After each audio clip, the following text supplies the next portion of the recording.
visto hasta ahora, hay pocas charlas que no sean quirúrgicas, porque en general lo que no es quirúrgico no es tan atractivo. Pero sin embargo, ojo seco, si ustedes se fijan, es un tema que está de moda. Y está de moda por varios motivos. Está de moda porque se ha visto que tiene mucha importancia el ojo seco en la oftalmología. Y tiene importancia, uno, porque por la alta frecuencia. Hay muchísimas personas con ojo seco. Segundo, porque el ojo seco afecta mucho la calidad de vida de esas personas. Además, se ha visto que el ojo seco va a alterar la calidad visual de todos los pacientes que están operados de cataratas y refractiva, o sea, es una causa de disminución de la calidad visual de esos pacientes. Y además, también tiene que ver con esta moda que vino del ojo seco, que la industria ha colaborado, porque han salido muchos aparatos que de forma integral estudian lo que es el ojo seco, y entonces el ojo seco desde hace poco tiempo se lo estudia mucho más. Al ojo seco, mucho más no, se lo estudia. Antes el ojo seco prácticamente no se lo estudiaba. Ya con el que el paciente dijera que tenía sensación de arenilla, se hacía diagnóstico de ojo seco y se le daba una lágrima. Hoy en día el encare del ojo seco es diferente. El ojo seco se lo estudia, se lo califica, a ver qué tipo de ojo seco tiene ese paciente, y se lo va a tratar de acuerdo al tipo de ojo seco que tenga. Ay, no puedo pasarte, Miguel. Miguel, ayúdame. Pasó. No puedo pasar la diapositiva. Pero es, Poner la rayita para la derecha simplemente de la Mac. No me deja. ¿Y la de abajo? Tampoco, ninguna. a ver, Eh, cargala de vuelta, abrila, ponele y eh, sacala. ¿Cómo la saco? Pone arriba a la derecha el botón rojo Saque, de ¿viste? dejar de compartir. Es que no me deja porque Deja no de me... compartir y fíjate a ver si corre cuando dejas de compartir la pantalla. Ahí, bien. Si hablamos entonces de ojo seco, hoy en día tenemos que conocer este estudio, que es el Tifus Deus 2. Tifus Deus significa Tear Film and Ocular Surface Society, Dry Eye Workshop 2, obviamente porque ya hubo un 1, ¿sí? Nos guiamos hoy en día, para hablar de ojo seco, nos guiamos en este estudio. Y ¿cómo se dice? Esta es la definición de ojo seco por el Tifus Deus 2. No me interesa que se la aprendan de memoria, pero es importante que vean que ya la definición habla de que es una enfermedad multifactorial, que hay pérdida de la homeostasis, que hay una hiperosmolaridad, que hay inflamación, que hay daño de la superficie. Y si vamos a hablar de ojo seco, entonces también tienen que conocer una nueva terminología. Antes hablábamos, para hablar de disminución acuosa, del componente acuoso de la lágrima, hablábamos de Schirmer test. Yo sé que varios han hablado también en estas charlas de Schirmer test, pero hoy en día el Schirmer test está quedando obsoleto en el mundo. Ya no se habla de Schirmer test, los trabajos, ninguno habla de Schirmer test, y de lo que sí se habla es de la altura del menisco lagrimal. Lo mismo que el TRV Captain, está quedando obsoleto. La gente ahora habla de el BUT no invasivo. ¿Por qué? Porque estos dos términos son estudios más reproducibles y no son invasivos. Y otro término que tienen que manejar a partir de ahora es el término de meibomiografía. La meibomiografía es una técnica que permite ver las morfologías de la glándula meibomio, también de forma no invasiva, porque obviamente a lo que se tiende es hacer todo de forma no invasiva. Antes, ¿cómo estudiábamos la película lagrimal? Bueno, la valoración era subjetiva, algunos métodos eran invasivos, pero sobre todo eran tiempos prolongados que lo hacía que sea muy incómodo para el paciente, pero sobre todo incómodo para el oftalmólogo. La verdad que pocos estudiábamos el film lagrimal en estos pacientes. Capaz que hacíamos un Schirmer si el internista nos pedía para descartar un Sjögren, pero no era que a todos los pacientes con ojos secos se lo estudiaba y se les hacía Schirmer test. Y esta forma de estudiar la película lagrimal en el mundo ya está quedando en el pasado. ¿Cuál es el presente, la forma de estudiar a un paciente con ojo seco? Con aparatos que ven de forma integral todo lo que es el estudio de ojo seco. Yo utilizo el Keratograph 5M, que es un topógrafo de avanzada, que tiene discos de plácido con diferentes sistemas de iluminación, y eso permite estudiar diferentes componentes del film lagrimal. Me valora la glándula meibomio, me valora el BUT de forma no invasiva, me mide la altura del menisco lagrimal, me evalúa la capa lipídica. Esa es la nueva forma de estudiar hoy en día el ojo seco. Y si seguimos con el Typhus Deus, vamos a ver cómo es el algoritmo diagnóstico que plantea el Typhus Deus. A mí me gustan mucho los algoritmos diagnósticos porque creo que te aclaran la mente y a la hora de estar frente a un paciente aclara los pensamientos y las pautas a seguir. Y entonces, según el Typhus Deus, lo primero que tenemos que hacer es preguntarle al paciente si tiene síntomas de ojo seco, ¿sí? Pero ¿cómo vamos a preguntar si tiene síntomas de ojo seco? Bueno, no le vamos a decir si tiene arenilla simplemente. Los síntomas del ojo seco hoy en día se valoran mediante cuestionarios. El más conocido es el cuestionario de OSDI, que lo tienen en internet, lo pueden sacar, pero es muy útil en la aplicación que está en el celular. ¿Por qué? Son 12 preguntas que le hacen al paciente, de las cuales ustedes tienen que calificar si eso que le están preguntando se ve en todo momento, casi en todo momento, el 50% del tiempo. Y después no es una suma simplemente del puntaje que ustedes le dan. Entonces, está muy buena la aplicación porque ustedes en el celular le hacen las preguntas y la aplicación al final de las preguntas ya le da el score final, es decir, el puntaje final. Si el puntaje final de ese cuestionario de OSDI es igual o menor a 12, entonces no tiene síntomas de ojo seco. Se dice que esos síntomas, sí, capaz que tiene algún síntoma leve, pero no lo califica como significativo.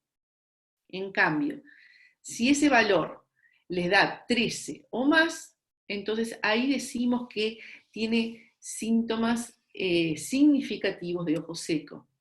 Y si volvemos entonces al algoritmo, lo clasificamos como que fuera un paciente sintomático. Vamos a ver primero este paciente de acá, el paciente que es asintomático, es decir, que tiene un cuestionario de OSDI igual o menor a 12. A ese paciente, después de que lo interrogamos, lo vamos a examinar. Y del examen podemos tener dos escenarios diferentes. Paciente que no tenga signos, bueno, si no tiene ya síntomas, si no tiene signos, obviamente es un paciente normal que no tiene ojo seco. Ahora, si es un paciente que no tenía síntomas de ojo seco, pero lo examinamos y vemos que tiene signos de ojo seco. Bueno, ahí puede pasar dos cosas. Ahí puede pasar, o que sea un paciente con ojo seco, pero que no tiene síntomas, porque capaz que tiene una hipoestesia corneal, o puede pasar que sea un paciente con una predisposición a un ojo seco. Y ojo con ese paciente, porque ese paciente es el paciente que ustedes le operan de catarata o de cirugía refractiva, que no tenía síntomas de ojo seco, él estaba contento en la vida, sin ningún síntoma, no se quejaba de nada, pero en el fondo tenía un ojo seco, pero que él no lo sabía. Ese paciente, ustedes lo operan de catarata, y es muy probable que con la cirugía de catarata ese ojo seco empeore. Y si el ojo seco empeora, puede volverse sintomático. Ese paciente se va a acordar de ustedes toda la vida, no porque lo hayan dejado viendo 20/20. Se va a acordar toda la vida de ustedes porque lo dejaron sintomático. Y fueron ustedes que le produjeron el ojo seco a ese paciente. Entonces, ojo cuando operen un paciente que caiga en ese lugar del algoritmo. Ahora sí, pasamos al otro paciente, el paciente que es sintomático, es decir, le hicieron el cuestionario de OSDI y tiene un score final de 13 o más. Ahí también puede pasar dos cosas. Lo vamos a examinar y puede que sea un paciente que no le encuentre ningún signo. Entonces, si es un paciente que tiene síntomas de ojo seco, pero no tiene ningún signo de ojo seco, también puede pasar dos cosas. O que sea un ojo seco incipiente, en el cual no aparecieron signos, pero a la larga van a aparecer los signos, o puede pasar que estemos frente a un paciente con un dolor neuropático. Y este dolor neuropático me parece muy importante, muy interesante estudiarlo más a fondo, y por eso al final de esta charla vamos a hablar específicamente de ese paciente que tiene dolor neuropático. Y lo otro que puede pasar es que el paciente tenga síntomas de ojo seco, lo examinan y tiene también signos. Bueno, ahí pasamos al paciente propiamente dicho de ojo seco. Entonces, un paciente en el cual ustedes ya están sospechando que tiene un ojo seco, bueno, van a descartar diferenciales, van a descartar que no tenga prurito para pensar en una alergia, van a descartar que no tenga infecciones, van a preguntar si tuvo traumatismo, preguntan si usa lente de contacto, preguntan si usa medicación sistémica, si usa medicación tópica. ¿Hola? Si usa medicación tópica, preguntan si tiene sequedad a nivel de la boca, pensando en un Sjögren. Y lo que dice el Typhus Deus 2 es que ustedes hacen diagnóstico de ojo seco cuando tienen sintomatología positiva, es decir, un OSDI mayor o igual a 13, más uno de estos 3 signos que ven ahí. Y fíjense cuáles son los 3 signos que pone. BUT no invasivo, hiperosmolaridad y defecto epitelial, ¿sí? Fíjense que acá ya estamos hablando de BUT no invasivo. El Typhus Deus ya no habla de BUT, habla de BUT no invasivo. Menciona la hiperosmolaridad, que también estaba descrita en lo que era la definición de ojo seco, y el defecto epitelial. Si ustedes tienen síntomas más uno de estos 3, ya hacen el diagnóstico positivo de ojo seco. Y si tienen entonces el diagnóstico de ojo seco, ¿qué tienen que hacer? Bueno, ahí lo tienen que clasificar. ¿Ah? ¿Estamos ante un ojo seco de causa por deficiencia acuosa o estamos ante un ojo seco por causa evaporativa?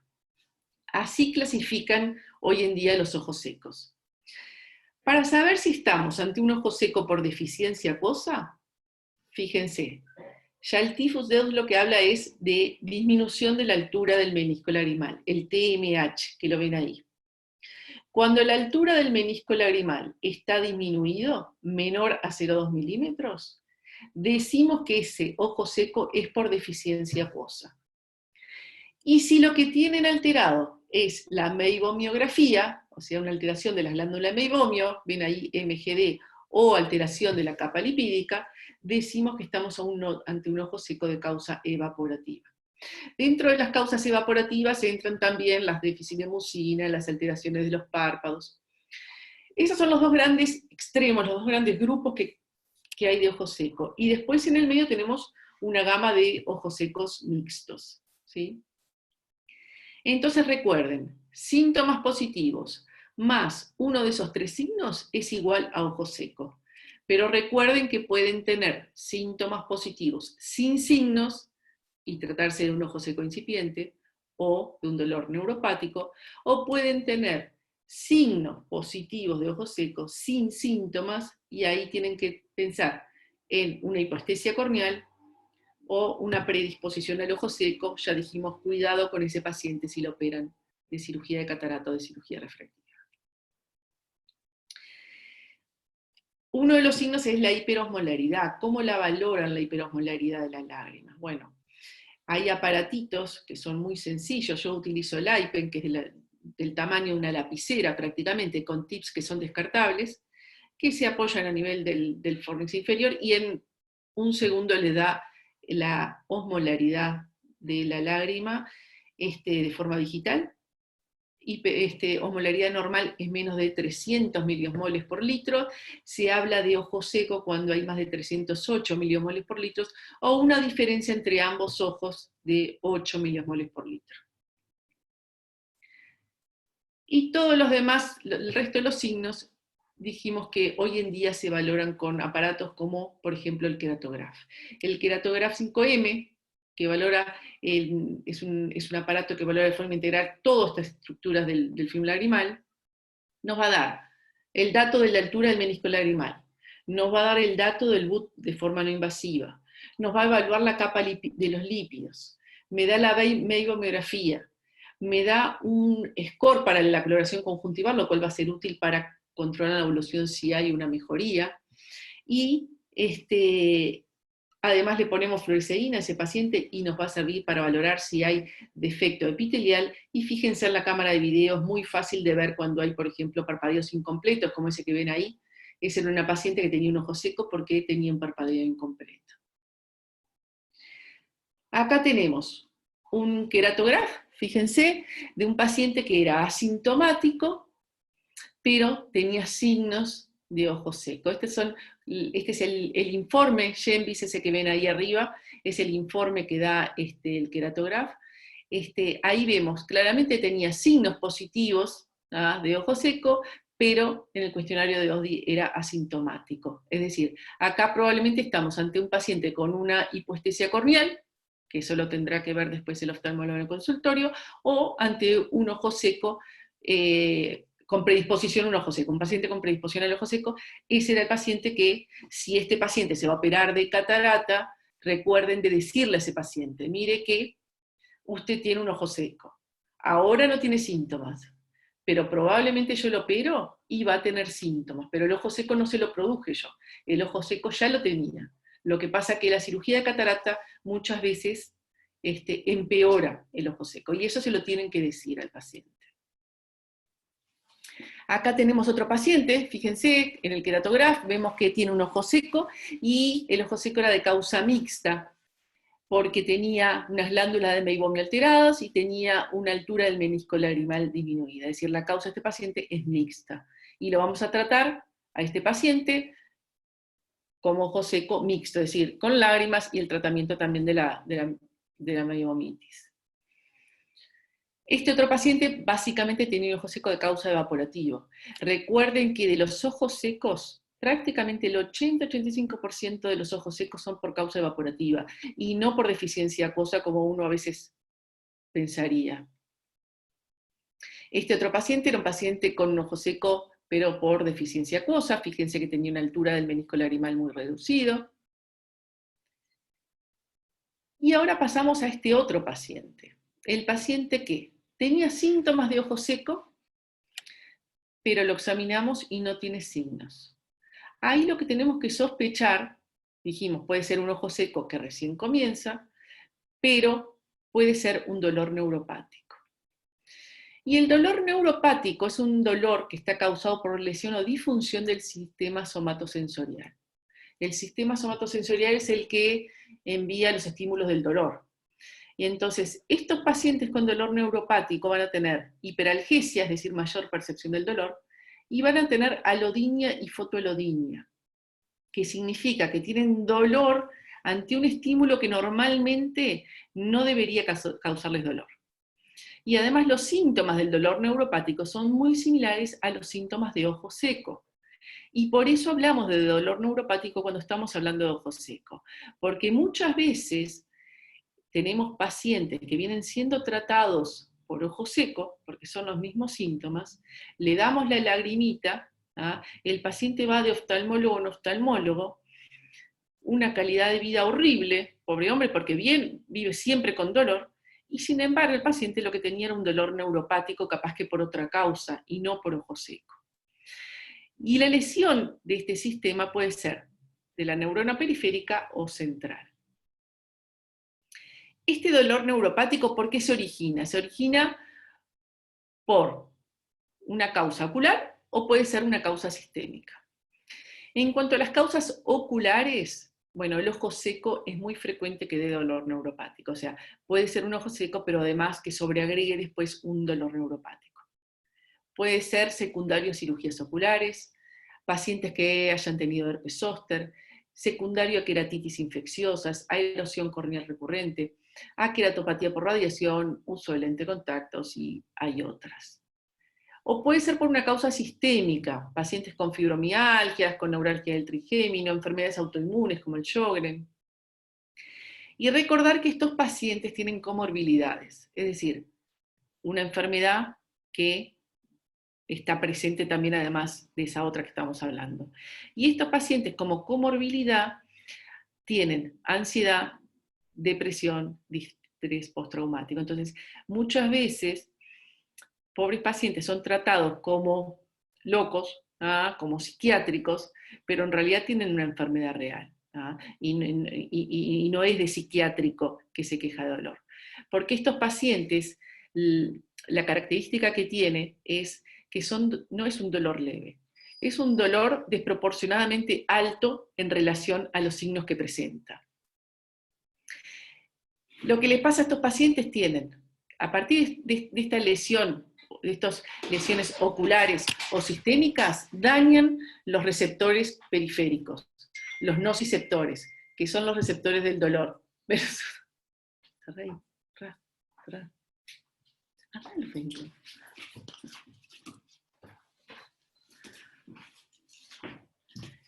Esta sensibilización periférica lo que hace es que estos receptores del dolor queden como sensibles y van a causar dolor con estímulos que normalmente no deberían causar dolor.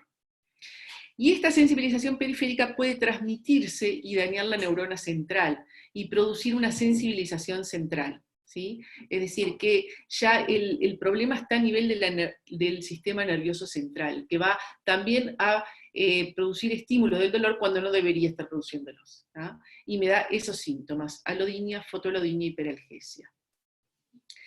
¿Cómo vamos a hacer el diagnóstico entonces de dolor neuropático? Primero, tenemos que ver si hay lesión a nivel ocular, lo que dijimos, si tiene un ojo seco, si tuvo traumatismos, si tuvo infecciones. Preguntar a nivel general si tiene fibromialgia, si tiene, si tiene enfermedad autoinmune. Preguntar bien los síntomas. En general, estos tienen los síntomas similares a los síntomas del ojo seco, pero son severos. Eso recuerde, son pacientes que se quejan mucho del dolor y desproporcionados con los signos que yo le puedo ver de ojo seco, o ausencia de signos en la córnea si no fuera por un ojo seco, ¿sí? Es decir, tiene dolor con un examen físico, el resto normal. ¿Podemos evidenciar la lesión nerviosa? Bueno, sí, se podría evidenciar con microscopía confocal y con otros test, pero como en general son exámenes que no tenemos en la práctica clínica diaria, en general se considera que es un diagnóstico de exclusión. Es decir, paciente con síntomas, sin signos, que no le encuentro otra causa para ese dolor, ahí haríamos el diagnóstico. Fíjense, este es un queratograph que también es útil para ver un dolor neuropático. Ahí vemos un paciente que no tenía signo de ojo seco, sin embargo tiene una sintomatología muy severa. Este era un paciente con un dolor neuropático. Y es importante diferenciar, cuando hacemos el diagnóstico de dolor neuropático, es importante diferenciar si es por lesión a nivel periférico o central. ¿Por qué? Porque el tratamiento va a ser un poco diferente. Para diferenciar si es periférico o central, le ponemos un anestésico tópico. Y si luego del anestésico tópico el dolor mejora total o parcialmente, bueno, ahí pienso que es un dolor neuropático periférico o podría ser mixto. Y si es un dolor que no cambia con anestésico tópico, entonces probablemente se trate de un dolor neuropático de causa central. ¿Cómo lo vamos a tratar a este paciente? Bueno, es importante saber que el dolor neuropático periférico tiene mejor pronóstico que el central. El central es más difícil de tratar. Hay que tratar la afección asociada, por ejemplo, si tenía un ojo seco, hay que tratarlo al ojo seco. Pero fíjense, en estos pacientes las terapias neuroregenerativas como el suero autólogo es lo que está indicado. Entonces, si ustedes tienen un ojo seco, en el cual los síntomas son desproporcionados con los signos que le ven, entonces tienen que pensar que haya un dolor neuropático. Y si están pensando que hay un dolor neuropático, en ese paciente está indicado dar suero autólogo, ¿sí? Entonces, contrariamente a lo que uno piensa, en el cual el suero autólogo uno lo deja cuando tiene muchos signos, ¿tá? Cuando hay una lesión de la córnea muy severa, si fuera un dolor neuropático es al revés, no vamos a encontrar signos, la córnea va a estar bien. Y sin embargo ese paciente tiene indicación de suero autólogo. Le podemos dar antiinflamatorios, poco de corticoides tópicos, y si el dolor neuropático es central, ahí bueno, ya está indicado hacer tratamientos sistémicos con antidepresivos, con carbamazepina. Pero otra cosa importante en estos pacientes es explicarle que el dolor que tienen es real y que la enfermedad también es real.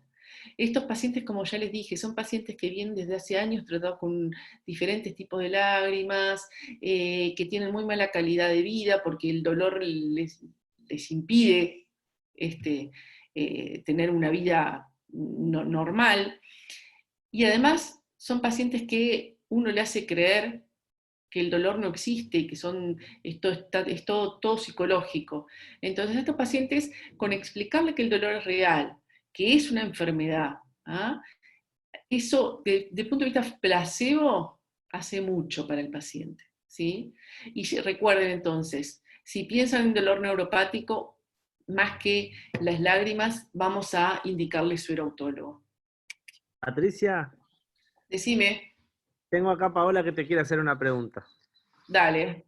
Y le agregás una microscopía confocal para ver el plexo nervioso superficial de la córnea en estos pacientes. Eso estaba en la diapositiva, que una de las formas de diagnóstico para ver la lesión nerviosa es con microscopía o con test que valoran la sensibilidad. Lo que pasa es que como no son test que normalmente uno tiene, la microscopía confocal, más allá de que en el Uruguay tenemos creo que 2 personas que la hacen también, es muy técnica dependiente. Entonces va a depender un poco, no sé si acá saben llegar a ver lesiones a nivel de los nociceptores. Por eso normalmente se lo toma como un diagnóstico de exclusión, ¿ah? Y no se le investiga tanto ese nivel. Pero sería buenísimo, en realidad.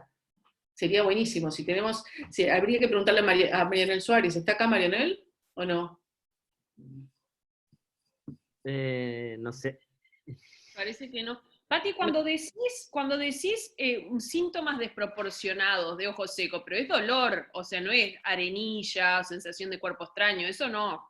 Son los pacientes que vienen, que tienen muchos síntomas, que se quejan mucho del ojo seco, sensación de arenilla, pero sensación de arenilla importante, esos pacientes que vos lo ves y decís, pero ¿por qué se queja tanto dolor? Si vos lo ves una córnea preciosa, ¿no? Y Claro, decís, pero se queja de dolor, ¿no? De los otros síntomas no, o sea, sería dolor, ardor, como... Sí, síntoma de dolor, tienen hiperalgesia, el otro que decían, fotoelodinia y tienen, por ejemplo, frente a estímulos luminosos, tienen dolor. ¿Ah? Sí, más que sensación de arenilla, dolor. Lo que pasa que, bueno, uno siempre dice, bueno, sensación de arenilla, dolor, el límite es muy, muy ambiguo, ¿no? Es muy difícil a veces diferenciar uno de otro. Pati, acá te preguntan si usaste gabapentina. No. ¿No? No. Y si el dolor neuropático post cirugía refractiva, si sabes algo de ese tema, si tenés experiencia. La cirugía refractiva es una de las causas también, ¿no? De dolor neuropático, como decíamos ahí, todas las cirugías oculares son causas de dolores neuropáticos, o sea, puede haber, como yo no hago tanta cirugía refractiva, no sigo pacientes con cirugía refractiva, pero puede ser perfectamente una causa de dolor neuropático. No sé si era esa la pregunta. Dice si tenías experiencia en el tema. ¿En qué tema? Mati, hola. No, yo te preguntaba si lo tratás mediante fármacos sistémicos. Es lo que decíamos ahí. Los fármacos sistémicos, como los antidepresivos, todos esos, la carbamazepina en realidad, están indicados cuando el dolor neuropático es de causa central. ¿Ah? Claro, en este caso sería por periférico, pero cuando son de causa central, sí. Lo que pasa es que normalmente no lo hacemos tanto esto de nosotros diferenciar si el dolor es periférico, si es central, de tratarlo. Y no, uno supone porque fue post cirugía. No te entendí la pregunta, Daniel. ¿Cómo? Viste que en Estados Unidos hubo 3 o 4 casos de suicidios post cirugía SMILE. No sé, sí. ¿Y vos qué decís? Que capaz que eran dolores muy intensos, que era como tú decías, que iban de oftalmólogo a oftalmólogo, no le pudieron calmar el dolor, y como vos dijiste que la medicación sistémica está indicada para el dolor neuropático de neurona central, no sé si en estos casos, si tenías experiencia en cuanto al tratamiento. No es que tengo experiencia con tratamiento de estos, con los medicamentos sistémicos, no. Tampoco tengo tantos dolor así tan fuerte para suicidio, no tengo tanto, No, ¿no? no, son muy poco frecuentes, te estoy hablando que Pero una típica. sí tengo muchos pacientes tratados con ojos secos, con dolores que vos decís, ¿por qué tanto dolor, no? Sí. Si no le ves tantos signos. Y a medida que uno empieza a leer dolor neuropático, uno los empieza a entender. Y lo que sí estoy mandando mucho más es ahora el suerautólogo en esos pacientes. ¿Ah? Que yo antes capaz que el suerautólogo lo dejaba en pacientes con dolores, con ojo seco, pero cuando ya tenía lesión importante de la córnea. Patricia, Sí, Patricia, decime, Estrella. perdona, ¿cómo es que actúa el serautólogo con el síntoma dolor? ¿De qué manera los Porque vos lo que tenés ahí calma? es lesión de todas las terminales nerviosas, de los nociceptores, y esto como que regenera todas las terminales nerviosas, aparentemente. Vos tenés un daño de la neurona, los nociceptores son los receptores periféricos del dolor. Sí, Y hay un daño, pero el daño lo que se produce es una sensibilización. Quedan como sensibles imagínate que quedan como sensibles esos receptores. ¿Ah? ujú, Pero sí, quedan como sensibles porque están dañados. Y sí, entonces, al quedar con esa sensibilización, lo que hacen es se disparan frente a pequeños estímulos del dolor o frente a estímulos que no deberían producir dolor. Entonces, ¿de qué manera exacta? No sé, es neuroregenerativo, o sea, mejora o sea, todas las el terminales tro- nerviosas. Ahora, que perfecto. de forma exacta, no sé. No, pero para saber, digo, no tenía el Pati, dato.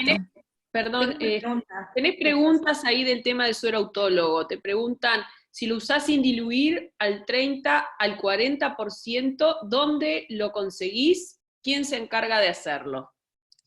Yo la concentración no sé exacta, se los mando a Magri, ¿ah? Que es, ¿se acuerdan cuando tuvimos el desayuno el año pasado de la Sucric? Sí, explicó que se necesitaba una cámara de flujo laminar y de todo para hacerlo, bastante imposible en el interior, ¿no? Sí, no sé, yo se los mando a Magri, no es algo inaccesible económicamente, y él se los prepara y les da como para 3 meses, creo que le da lo que le sacan, y cada 3 meses van los pacientes a volver a hacerse el suero. No sé exacto cuánto les cobra, pero no es Majo, inaccesible tampoco. Martín Magri además les hace, digamos, si vos lo mandás una vez, les da Ujú. suero como para tener 3 meses. O sea Sí, que muy en bueno. realidad, digamos, Sí, lo tendrían podés cada mandar 3 meses, igual no es y les tanto. da mucho Yo flasquito. tengo Lo pacientes compré. de Minas, María José, que vienen de hacerse con Magri el suero autólogo, o sea, con Dudaste si decirle a José, ¿no? y por las dudas. Artigas yo sé que es más rico, Mira, pero Paolo dice ahí que lo hace, mira. Paolo dice que lo hace. Yo lo hago, le pido que le saquen la sangre, centrifugan y después lo diluyo. No ¿quién sé lo si hace? Paolo lo ¿Paolo? hace en cámara de flujo laminar o en qué, porque Magri hacía hincapié en eso, me acuerdo, por el No, tema además él, de... él hace otro tratamiento. No es simplemente eso lo que tú haces. No es solo Él centrifugar. separa otras cosas que él entiende. La verdad que no. Porque también explicó ese día en el curso que separaba, que era diferente lo de, por ejemplo, hacer aquello rico en plaquetas, no, que Eso, no era solo exacto, ella separar decía las la cosa plaquetas. rica.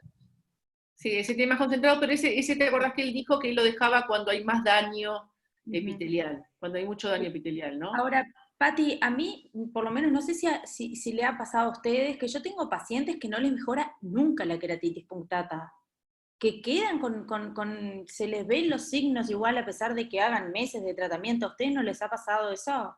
Sí, sí, Ah, sí, porque yo pero no sé más qué hacer con eso. me guío más por lo Tengo sintomático pacientes que de por los seco signos. que no hay con qué darle, que no, están con todo, suerautólogo, tapones de vía lagrimal, lágrimas, lagricel, a permanencia, y siguen con, sobre todo, por ejemplo, en pemfigoide, visto, o poliartritis reumatoidea también, en general tienen alguna enfermedad sistémica asociada, y que decir, tratando de compensar, viste, hablando con el internista o con el reumatólogo todo el tiempo, a ver qué se le puede, porque supuestamente uno piensa, si no está compensado desde el punto de vista general, no va a mejorar nunca el ojo con lo tópico.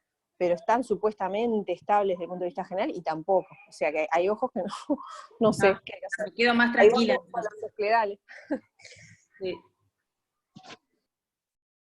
Pati, después una cosa, con respecto a lo que hablaste de tratamiento sistémico para el dolor neuropático, viste que lo que decían todos los estudios es que mezclabas lo que vos nombraste, pergabalina era uno, gabapentina, y después lo meten con antidepresivos tricíclicos. Y hay uno que me recomendaron los psiquiatras y que va muy bien para esto, que se llama la duloxetina, que empezar con 30 miligramos por día y que anda muy bien.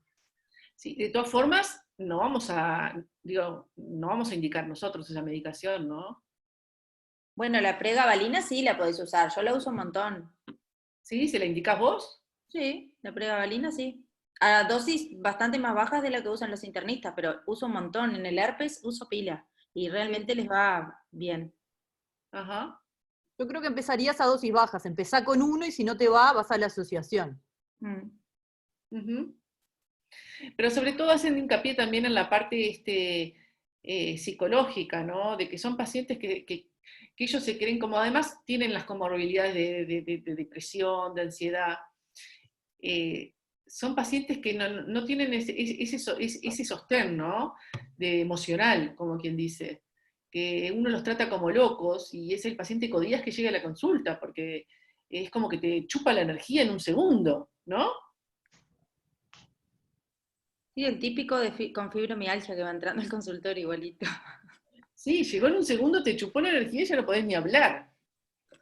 Una pregunta, y ese paciente que vos pensás que pudiera ser de origen central, ¿no? ¿Vos ahí cómo lo manejás? ¿Tenés que descartar algo importante desde el punto de vista sistémico? ¿Tenés que mandarlo al neurólogo? ¿Qué haces? ¿Cómo te manejas vos? Neurólogo no tendrías por qué. La parte, a ver, central solo en general es más raro, en general también tenés una parte periférica, ¿no? O sea, la parte periférica tenés que manejarla también.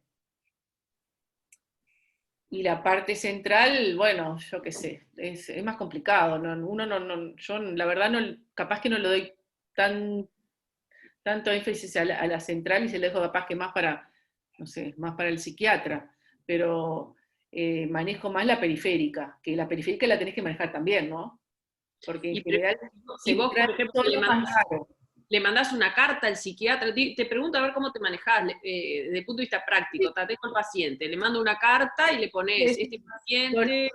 Dolor neuropático, capaz que mejor aclararle también, ¿no? Porque el paciente, capaz que muchos psiquiatras no saben. ¿Qué van a saber? Se deja tratamientos con antidepresivos tricíclicos, con carbamazepina.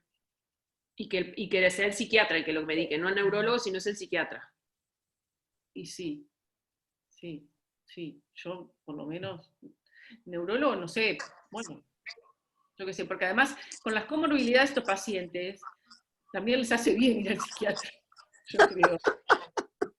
Por eso, por un lado les está diciendo, no estás loco, pero anda al psiquiatra. No está loco, pero lo que pasa es que la parte psicológica potencia. No, obviamente. Entonces, Obviamente. si bien lo tiene, el dolor es real y tiene la enfermedad es real, toda la parte psicológica hace que se potencie más. ¿Entendés? A un internista, capaz. Pero Para yo no les herir diría que a ver, antes de empezar con la parte central, vamos a empezar con la periférica, que es lo más frecuente, ¿no? Sí. Entonces, empezamos a tratar la periférica, y si no mejora, la central. Bueno, si ya le hacen el test y ya ven que hay algo que ya es central, bueno, ahí cambiaría, pero en general hay algo periférico. Pati, y después vos pusiste ahí medicinas alternativas, ¿a qué te referís con eso? Bueno, el apoyo psicológico. Hablaban de las hipnosis.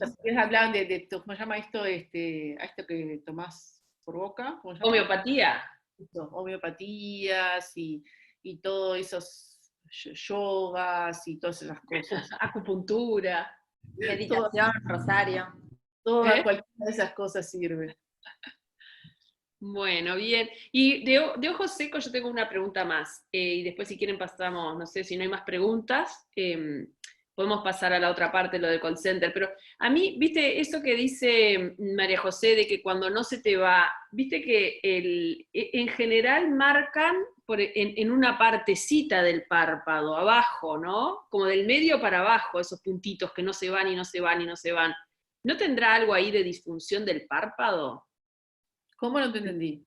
Ese paciente que tiene el piqueteado epitelial y que Sí. y está súper sintomático, vos le pones todo, le pones el gel, le pones la lágrima sin conservantes, un ungüento, y lo vas citando y semanas, la ciclosporina, semanas, y no se le va. Disminuirá un poco, pero nunca se te termina de ir a veces. ¿No será como el paciente que vos mostraste ahí, que el párpado no le protege bien? ¿Y qué Bueno, haces en ese caso? ¿Qué haces hay- cuando tienen ese problema del parpadeo? ¿es el parpadeo incompleto? No, es difícil de tratarlo. Yo al paciente, por ejemplo, a esa paciente que usted ven ahí, que era el parpadeo incompleto, más allá de mostrarle, mire, esto es lo que le está pasando, y la mujer vio que no parpadeaba, que la lágrima no se distribuía bien, bueno, tratar de cada tanto cerrar los ojos, tratar de hacer consciente el parpadeo para poder distribuir mejor la lágrima, no hay mucha más cosa para hacer con ese paciente.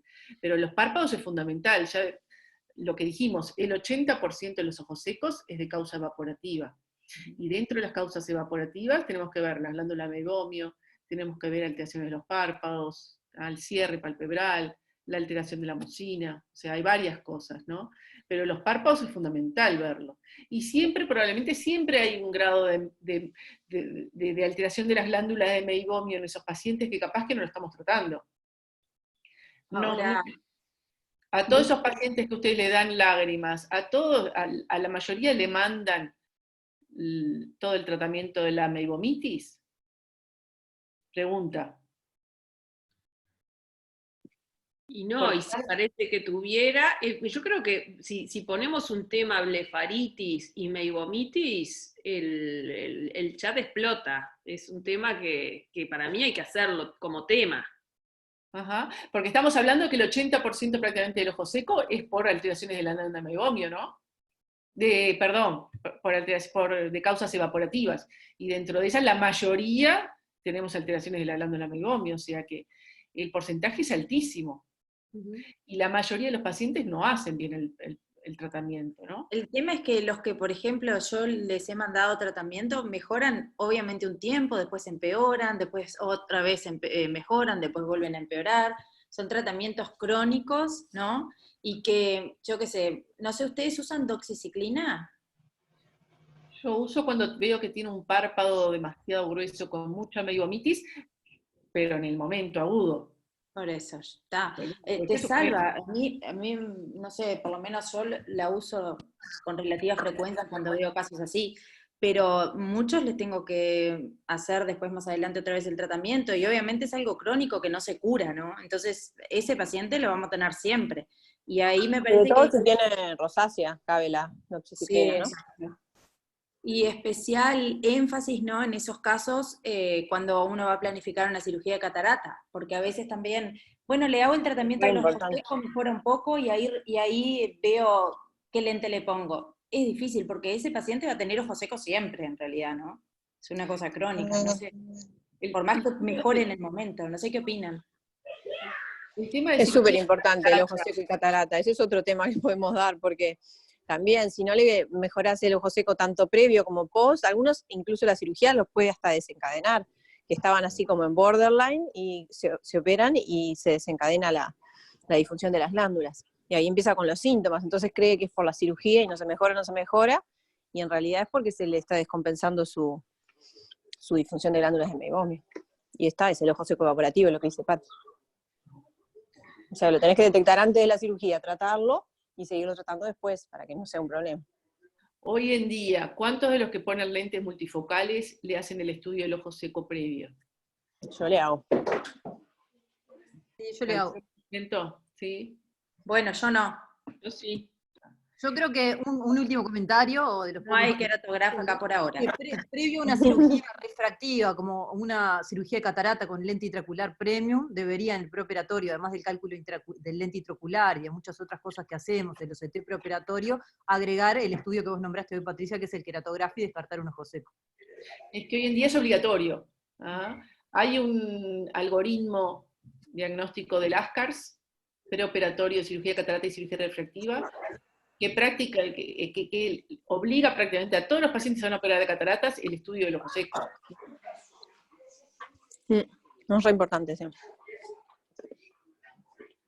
Vamos a algo de acá, Miguel. Pero hay una pregunta interesante, Pati, que dice, ¿qué experiencia tenés Deja de compartir luz pantalla, pulsada Patricia, y ya está. para disfunción de glándulas? Perdóname, ¿qué? ¿Qué experiencia tenés en luz pulsada para la disfunción de glándulas?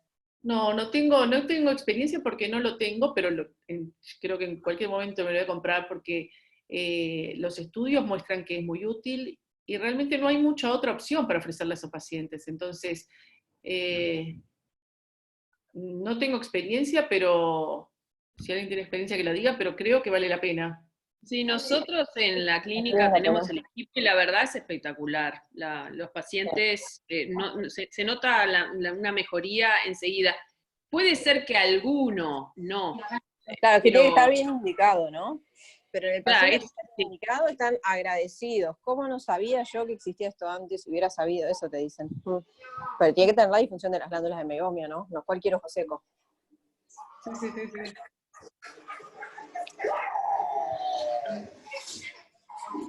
Muy buena, Pati. Muy buena tu clase, gracias. Bueno, no hay más preguntas, ¿no? No se vayan, que queremos hablar del call center, los que nos toca mañana. Yo